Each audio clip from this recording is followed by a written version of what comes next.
Hello and welcome to Art from Heart Beyond the Canvas. I'm Avni, the founder of Art from Heart, and today we'll be diving into the world of art and kindness. We're really thrilled to have Miss Mansi Bhatia as our guest. Miss Bhatia is a writer, artist, and creativity facilitator based in Los Altos, California. For the past 8 years, she has been creating and giving away personalized handmade tokens to strangers and everyday workers, a practice that has grown into thousands of moments of human connection across communities and countries. She's also the creator of The Ripple Station, a neighborhood installation that invites people to pass kindness forward. Ms. Bhatia writes about creativity, kindness, and what it means to remain fully human in a world that often asks us to perform. Her upcoming book, Little Tokens, Big Ripples, will be published by Shivercraft next fall. Thank you for joining us today, Ms. Bhatia, and we're really excited to have you as our guest and share your journey with our audience. Thank you for having me, Avni. And before we go any further, would you please call me Mansi? I feel like I'm 78 years old when you say Miss Bhatia. That's like a school teacher that I used to have. So Oh, let's just okay. go with Mansi. It's fine. Okay, sure. All right, yeah, sure, Monty. All right, first off, I would like to ask you what initially inspired you to pursue your field? That's not going to be a short answer. I'm going to try to give you the quick summary of it. So I'm a trained journalist, and I have spent close to 3 decades pursuing communications and marketing and writing other people's stories in their voices. And I landed in this stream was because I always used to love writing in school. And my high school teacher was the one who said, you should start getting published. And she encouraged me to pitch to magazines. And I got my first byline in a teen magazine. And then I started writing my own daily in a national daily journal. What is it called? A column, sorry, in a national daily back in India. And writing felt like the most obvious choice, but I really wanted to paint. Oh, And wow. I was discouraged big time by everybody around me, including my parents, that, oh, that's a hobby, that's not a career. You don't make money painting. You can do it for the joy of it, for the love of it. But so I was very discouraged by that. But they did allow me, they gave me one shot to go to the National Institute of Design for an interview because I really, really wanted to get in and get a master's in design and in just art and creating things with my hands. And I didn't get in. And the interview panel, then I was 19 years old, and they saw my portfolio and said, you don't really have a career in art. You really shouldn't pursue that. But your writing is powerful. Maybe think about that. And, as a 19-year-old, when you hear some accomplished people sitting across a boardroom table tell you that you're no good at something, you take that to heart. And so I internalized it, packed away my brushes and my paints, and kind of decided never to look back, got into journalism, did that for 2.5 decades until I became pregnant, quit my job, decided to enjoy the 9 months of pregnancy by not doing anything. And by not doing anything, I did a lot of things. I watched all the movies that I wanted to watch. I went on all the hikes I wanted to go on, had lazy lunches with my friends. And she was born with a lot of allergies, and I became homebound. So that whole, idea that we have of this is our pathway and this is how life is going to look like, that suddenly went upside down for me because I was like, wait, I had thought I'll be on maternity leave, go back to work and, continue doing my journalism and marketing and communications because that's the path I was on. And here she is just on me the whole time. And that lasted 5 years. And I went into these depths of depression, wondering, having an identity crisis, who am I? Because I was never raised to be just a mom. And I had been very judgmental towards people who were homemakers because I always felt like, oh, but you have so much more to give. Why would you just stay at home with a baby? Well, raising a child is no easy task, I realize. And she would paint with tempera paints. That's what brought me to art. Oh, So wow. I started finger painting with her, and she is 12 now. We started when she was 2. So it's been a decade of me just finger painting, and that's my best, most favorite way to paint. And that's what I've continued doing, and it just kind of grew from one thing to the next. Friends started asking me to make things for them, and that resulted in canvases, in jewelry, and all that stuff. But then I realized I really wasn't doing it for the art. I was doing it for the connections that I was making with people, the stories that were unfolding when they saw my art and what it stirred in them. And being a journalist by training and being a writer, it just felt like this practice is so much bigger than just art for me. It's about creativity as self expression, but also seeing the connection that it offers. It's a pathway, it's a doorway to having conversations. And Wow. so that's my long winded answer. Wow, that's a very beautiful story. And I think it's very cool that your passion, like with art, like painting and journalism kind of combined in the end in Mhm. a way. So that's very cool. And that's great that you're pursuing like what you're really passionate about. So thank you Yeah, for thanks. sharing that. I'm really blessed to have, this opportunity to continue doing both things that I love, art and Yeah, writing. that's wonderful. Yeah. Awesome. Yeah, and I mean, I know that like art and journalism both there's probably like so much creativity involved. So, just in general, where do you draw inspiration from to stay creative, and how would you say creativity connects with your work? Where do I draw inspiration? I think inspiration's everywhere. It's all around us. And I know it's very cliche to say that, but I think creativity is in these small moments that will never come back. We celebrate milestones, we celebrate birthdays and graduations, and we treat them as this, oh, one big thing that happened. But there's always a collection of small moments that leads up to that one big thing. And I think that's where I draw my inspiration is in the small everyday moments. And I literally will some days feel like I want to paint yellow.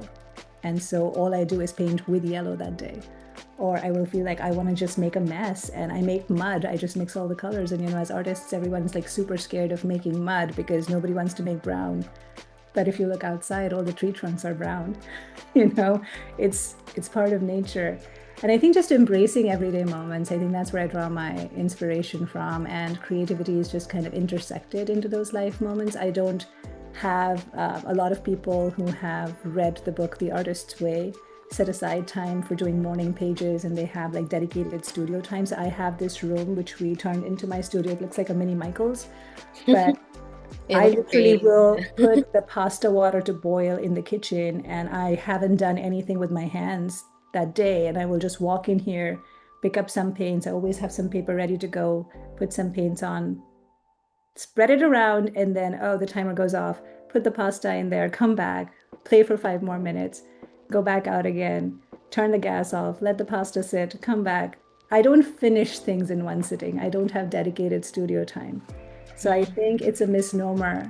We always stop ourselves from starting because we think we need to have the perfect conditions to be creative. And I think creativity can be inserted into everyday life in those little moments whenever we can steal some time for it. Mm. That's very interesting. And I think like the first thing that comes to mind is how a lot of people actually like for productivity or creativity, they take like these short 5 minute breaks in the middle, or they go like run outside or take a walk and then come back, something like that. But I think it's nice that that's kind of how you are creative. And I mean, that kind of makes sense that like you constantly have like fresh input of I think ideas or, yeah, and I think it's different for me too because I'm not pursuing perfection and I'm not doing this for sales. I think that's a different kind of pressure when you're yeah, doing it to produce something because something needs to be produced. yeah, that's For true. me, this is more like, hey, this is play, and then something gets produced as almost like a byproduct. I'm doing Mm. it for the process. I That's think a that nice that perspective. changes, Yeah. yeah, that changes things. Yeah, like the process being your priority rather than just the result. That's Right. really nice. Yeah. That's great. All right. Now I also wanted to ask you if you could share a memorable or a challenging moment in your journey and what you learned from it. Hmm.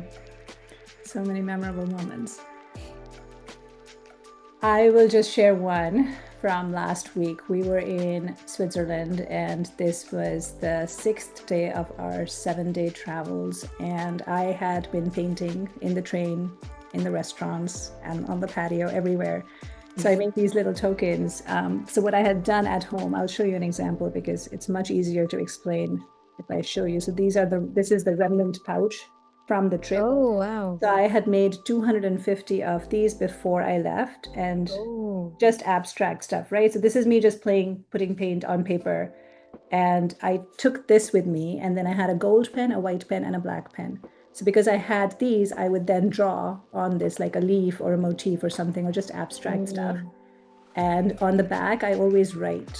So I would be painting in the train, and then the conductor would come ask for tickets and our passport. And so we would, in the time that we would take out our passports and our tickets, I would write a note and I would then ask them, "What's your name?" And they would say, "Why?" And then I would say, "Well, because I made something for you and I'd like to thank you." And the last one that I handed out 82 of them in the 6 days because I was writing down how many I'm handing, just kind of for me. Because people ask me, "So how many did you hand out?" And I don't know. I have never counted because I'm just handing them out. This time I did. And that person, his name was Kader. He was probably in his late 60s. And I asked him his name. I wrote his name, and then I wrote, "Thank you so much for the kindness that you give to strangers every day. I so hope that you know you are deeply appreciated." That's all I wrote. Because there's, not that much space. It's 2 by 4 inches. And I asked the spelling of his name and I handed it to him. And he said, "What's this for?" And I said, "Oh, just to thank you." And he said, "But I'm just doing my job." And I said, "And what a good job you're doing." And he smiled, I smiled, he had tears in his eyes. He left, he didn't say anything. Then he comes back around after about 10 minutes and he's holding it and he said, "You don't know how much this means to me." And Oh, he was all like this that's old man, sweet. like he's just crying, right? He's like got tears in his eyes. He goes, Oh, "Nobody appreciates what we do. We get so many grumpy people. We get so many complaints. Whenever somebody asks our names, it's usually because they're writing it down to complain about us. So wow. this is so refreshing that you asked my name to thank me. This means a lot. I will always keep this." And I say this is the most recent example, as the most recent memorable moment. I've had many of these in the last 8 years where people will email me 5 years later and say, "I had a really rough day and I saw your token sitting at my desk and it reminded me that what I do matters." Oh, that's so nice. So it's just, it's wonderful to have these memorable moments. And I think the tie-in with your challenging part of the question is that this has nothing to do with art. When people see these tokens, they see an artist making art, handing out art. Yes, technically that is correct. I am an artist, I'm making art, and I'm handing out art. But I think the challenging part for me is to help the outsiders, not the recipients of these tokens. They understand what this is.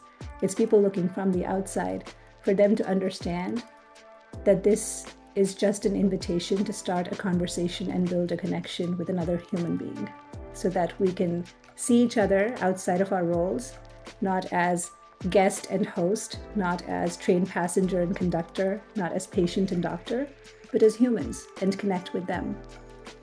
That's very beautiful. And I mean, thank you for what you do. That's very nice. And I mean, it brightens up so many people's days. And I think what's also interesting is how like you're talking about creating this human connection. And I think that's probably only going to become more and more important with Mm-hmm. AI, with all of these new technologies. And I feel like there's not much that's left that's human anymore. Right. So I think what you're doing is really great and beautiful. So Thank yeah. you. I appreciate that. And it does, I will say that it's not completely selfless. It's very, very selfish when it's starting out because again, as I shared my process with you, I'm doing it for me because I need paint on my hands every day. So Yeah. I'm doing it for me and I'm getting so much joy from the process. But when I hand them out and the stories and the smiles and the hugs I collect, that fills my cup up too. So it's, it goes both ways. I'm receiving so much more in return as well. That's great. That's very nice. Yeah. All right. This next question is a fun one, but if you could collaborate with anyone, who would it be and why? There's no, I'm not going to say a famous person's name. I'm not going to say Taylor Swift. Uh, a dream collaboration would be with probably schools and organizations and communities where people are not necessarily known to be creative. Hmm. So, a medical school, an engineering school, a law school, tech companies, where there is a very siloed vision of what art and creativity is and who it belongs to. Mm-hmm. I would love to insert myself into those organizations and groups and help them remember that when they were 3 years old, all of them were creative and that creativity is still in them. It just hasn't found a safe container for them to express themselves in and to be able to offer them that. Yeah. That's very interesting. And I think like I think like what you're saying is it makes sense because creativity probably first think of art or like Mhm. typical things, but I think creativity is in like literally everything we do, and it's really in like any profession as well. So like without people even realizing, but even like someone who is a software engineer, like just coding something in a specific way in an efficient way is like a creative process. Like that Absolutely. itself is creative. Or even a doctor, like finding new treatment or uh, like ways to treat like Mhm. patients or different kinds of patients. So that's very nice. And I think people probably like often forget that they're actually being creative. Yeah, So and it's just a tangible way of remembering, because when you have things yeah. in your hands, you're like, but wait, I'm creating something from nothing. And then that kind of switches that perspective of I actually do this in my job every day too. I just don't think of my job Yeah, necessarily as being creative. So exactly. yeah, Yeah. I think it's helpful to have that tangible memory Yeah, of that. that's true. That's very nice. Yeah. All right. And our last question today is what advice would you offer to young people pursuing creative or professional passions? I would say notice what you cannot stop noticing. Mm, And what that means is don't rush to define yourself. Don't rush to put a label on yourself and say, this is what I want to do, this is what I want to be, but build a practice which gives you joy, which challenges you, pushes you outside your comfort zone, does all of that. And you want to keep coming back to. And if you can stay curious about yourself, I think that's the biggest gift you can give yourself because I have felt my interests have evolved over time. I'm 48. When I was in high school, I remember there were these very clear pathways: lawyer, doctor, engineer. Pick one. And I didn't pick any of them. And then I went on to become a writer, went on to become an artist. I'm now going on. I call myself um, a ripple maker. That's my license plate too. oh, And wow. a kindness normalizer. Those are not titles that are available readily. Those are titles that you give yourself, labels that you give yourself that I'm giving myself for now. But I think it's just don't box yourself in too early. Stay curious, allow yourself to evolve, and notice what's bringing you joy. Hold on to that. Mm, that's great. Yeah, that's really good advice because I think, I mean, as like a high schooler myself, I think it is very confusing not knowing like what exact path to take. Like there's only these set paths, but and I think everyone has like their own hobbies or things that they like, and I think it's probably like really important to just continue doing those and for that to become an important aspect of your life even if it's maybe not the career that you have or something, then at least something that you continue doing. And But maybe don't make a career out of something you don't actually enjoy just for the paycheck. yeah, you know? exactly. So Yeah. you're relying on your hobbies to bring you joy. Your career, your Yeah. pathway should really be the main thing that brings you joy. So spend more time doing that. And I think with AI and with where you all are headed, this next generation, there aren't going to be traditional avenues available to you that were available to us. I think as parents, I see that for my 12-year-old too. When somebody asks her, who do you want to be? She's like, I don't know. And I've always encouraged her to say, you want to be kind. You want to be empathetic. That's who you want to be. What you do is separate from who you're going to be. Mhm. So Yeah. always have that distinction. And when you know who you're going to be, what you do stems from that. Mm, that's great. Yeah. Because I mean, in the end, we're all human beings, really, just We're wanting to all help trying to each figure it other. out. We're Yeah. all trying to figure it out, Avni. Whether Yeah. you're 12, whether you're 16, whether you're 48, we're all still trying to figure it out. Nobody's got it Yeah. perfect. Of course. Yes. That's very nice. All right. Thank you so much, Mansi, for sharing your incredible journey and your insights with us today. And it's really been a pleasure hearing about your experiences and the passion that you bring to just spreading kindness. And I'm sure that our listeners have gained a lot of valuable inspiration from your story. And to everyone tuning in, thank you for joining us on this episode of Art from Heart Beyond the Canvas. We really hope you enjoyed this conversation as much as we did. Be sure to subscribe and stay connected for more exciting episodes exploring the intersection of art and creativity in all its forms. Until next time, stay creative. Thank you.